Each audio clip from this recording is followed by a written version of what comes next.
मैया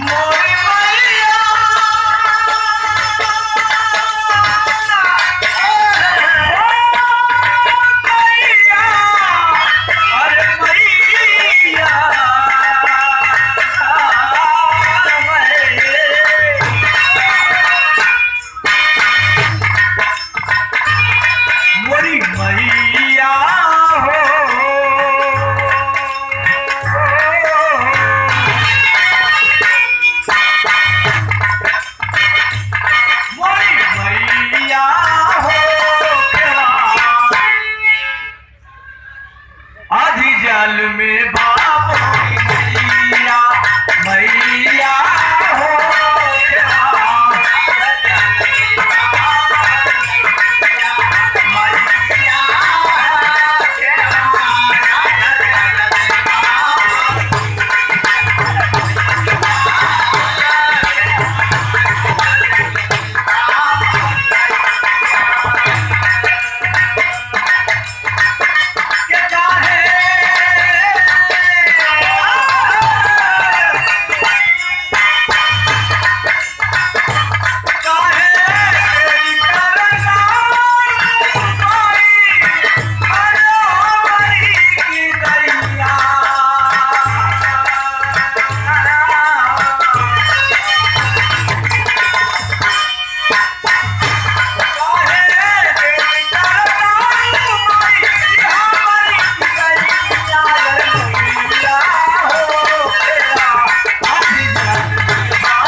कलकत्ता की धरती से बहुत ही प्यार मिला।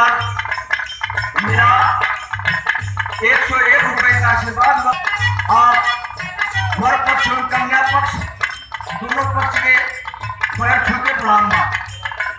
इशारा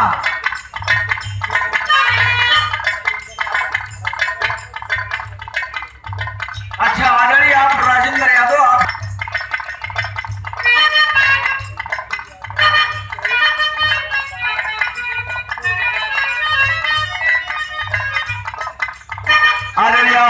श्री पंडारी यादव आपके एडवोकेट साहब, माननीय हमारे वकील साहब, पिंडरा बनारस के व्यक्ति से, बनारस के बतौली के 2 रुपये नाम, बनारस में जो गवैया का सम्मान मिल जाला तो कहे के नाम है 100 रुपए से आशीर्वाद प्राप्त हुआ। बहुत बहुत आपके चरण छू के पौ लगी हो। आप जनता जनार्दन के यथाउचित नमस्कार प्राप्त हो।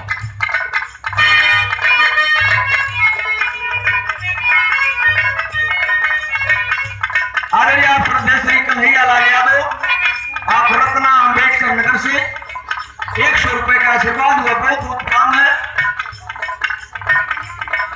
सगल पंच हो खानदान से लाल